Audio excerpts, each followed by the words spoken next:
Hello guys, welcome back my another video guys. तो आज हम रिएक्ट करने वाले हैं पावर की वीडियो पे, जो कि कोलकाता में गैंग रेप हुआ है लेडी डॉक्टर के साथ। इसके ऊपर चलिए फिर स्टार्ट करते हैं। आता हम लोग फील ही नहीं करना चाहते उसको, हर चीज़ के प्रति इंसेंसिटिव रहते हैं जब तक हमारे घर में किसी के साथ कुछ नहीं हो जाता है। अभी कोलकाता में डॉक्टर के साथ जो केस हुआ है, इंसिडेंट हुआ, आपने भी सुना होगा। पूरे सोशल मीडिया पे हाहाकार मची हुई है। पर आज भी काफ़ी सारे ऐसे लोग हैं जो अपनी आंख बंद करे हुए हैं उसके लिए। उनको ऐसा लगता है कि मैं तो एक आम आदमी हूँ, मैं कर ही क्या सकता हूँ इसके लिए। पर अगर आम आदमी चाहे, एकजुट हो जाए, तो वो सही कुछ बात भी है। कर सकता है। इन लोगों को ये समझ भी नहीं आती। और आधे से हाँ, ज्यादा बहुत से लोग लोग तो उसे ऐसे हैं बोलते जो हैं। आज भी विक्टिम के ऊपर ही इल्जाम लगा देते हैं कि भाई साहब छोटे कपड़े पहनते हैं जो लोग, उनके साथ ऐसा ही होता है। रात में सेमिनार हॉल में करने क्या गई थी?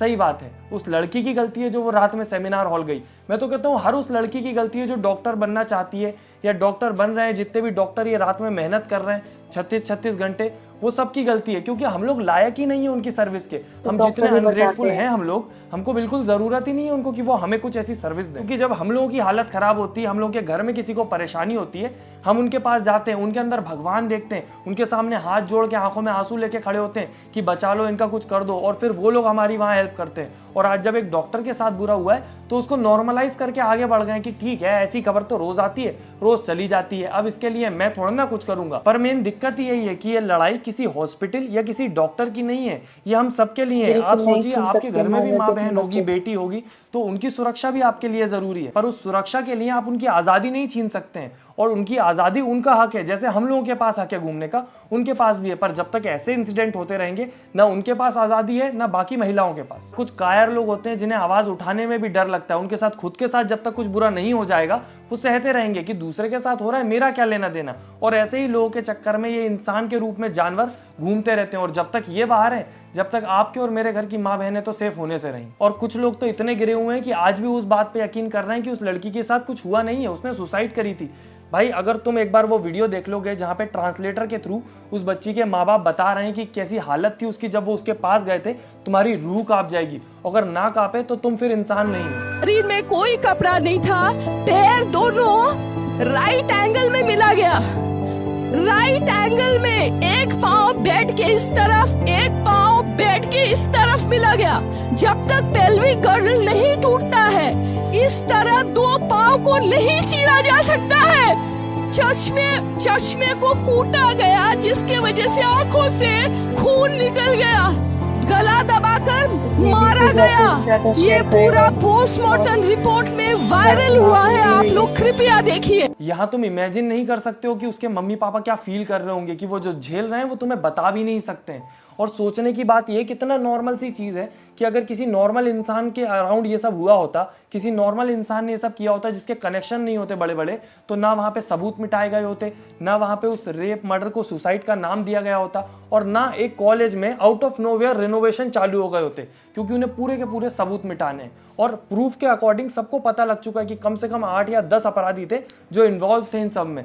पर ऐसा स्टिल करना वो नहीं लोग चाहिए, आजाद किसी घूम रहे हैं, लड़की फ्री के है कहीं पे, साथ बहुत और गलत बात को बात की दबाया है। जा रहा है, वहां पे सबूत मिटाए जा रहे हैं। और इतना बड़ा घोटाला नॉर्मली हो भी नहीं पाता अगर कोई बड़ा आदमी इसमें इन्वॉल्व नहीं होता। लास्ट टाइम का भी अगर आप याद कर लोगे, पुणे का जो एक्सीडेंट केस था, वहां पर भी बड़े बड़े लोग शामिल थे। पर जब सोशल मीडिया से दबाव बनाया गया तो उन सबको जेल जाना पड़ा। वो अलग बात है कि सोशल मीडिया हर चीज 4-5 दिन में भूल जाता है, और कुछ दिन बाद वो लोग भी जेल से निकल गए।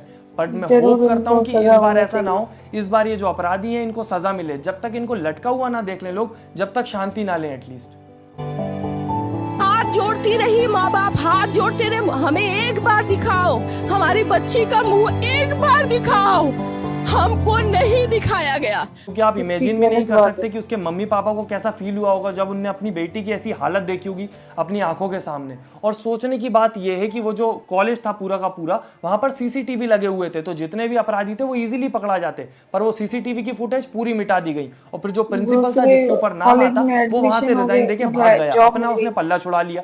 और उसके तुरंत बाद इतना बढ़िया कोइंसिडेंट होता है कि उसको दूसरे कॉलेज में जॉब भी मिल गई। और क्योंकि आधे से ज्यादा न्यूज चैनल बिक चुके हैं जिन पे ये खबर आज भी नहीं चल रही है, तो ना जाने कितने ऐसे लोग हैं जिन्हें इसके बारे में पता भी नहीं है। और आप सोचो, जब सब लोग सो रहे थे, जनता आदि सो रही थी, जिनको पता ही नहीं था ऐसा सब हुआ है, वहां पर डॉक्टर्स प्रोटेस्ट कर रहे थे, कॉलेज के सामने धरना दे रहे थे। फिर जिस बड़े आदमी का इस पूरे इंसिडेंट के साथ लेना देना था, उसने अपने गुंडे पहुंचा दिया एज अ प्रोटेस्टर, और फिर उनने वहां पे और दंगा भड़का दिया, जिससे उन प्रोटेस्टर्स को हटाना और इजी हो जाए। और उलझा मेरी रहे तो हैं रूह केस कांप को। जाती है जब भी इस इंसिडेंट से रिलेटेड कुछ नई न्यूज आती है, क्योंकि कुछ भी अच्छी खबर नहीं आती। ये लोग केस को और उलझाए जा रहे हैं, उलझाए जा रहे हैं। गुस्सा आता है मुझे तो कभी कभी कि ऐसी जगह पे हम लोग रह रहे हैं जहां पर एक स्त्री बिल्कुल भी सेफ नहीं है। हमारे देश में जहां पर लड़कियों को पूजा जाता है, देवी माना जाता है, वहां पर ऐसे इंसिडेंट होते हैं। और फिर भी कुछ लोग इतने बेशरम होते हैं कि उठ के आ जाते हैं कि छोटे कपड़े पहने थे, ये था, वहां गई थी, ये गई थी। अभी लास्ट एक खबर आई है कि एक नर्सरी नर्सरी की बच्ची जो कि स्कूल जा रही थी अपनी वैन से, उसके वैन के ड्राइवर ने तो उस बहुत बच्ची के छोटे साथ होते हैं दुष्कर्म कर नर्सरी के दिया। बच्चे। बताओ, नर्सरी में जो बच्ची थी उसने क्या कर दिया होगा? उसकी क्या गलती होगी? या फिर ये जो डॉक्टर थी अपना काम कर रही थी, दिन भर 36 घंटे का काम करके थकी हारी सोने आई थी वहां पे, उसने क्या गलत कर दिया होगा? अगर गलती छोटे कपड़ों की है तो स्कूल जाने वाली उस नर्सरी की सही बच्ची के बात साथ क्यों गलत हो? और अगर गलत है लड़कियां बार और क्लब जाने वाली, तो गलत दूसरों की सोच है जान बचाने वाली डॉक्टर को ये क्यों वालों जान की। गंवानी पड़े? हमें समझना होगा कि गलत यहाँ पर लड़की नहीं, गलत आपकी सोच है। और अगर आज भी आप चुप रहे ये सारा सब कुछ देख के, तो आप इस धरती पर बोझ।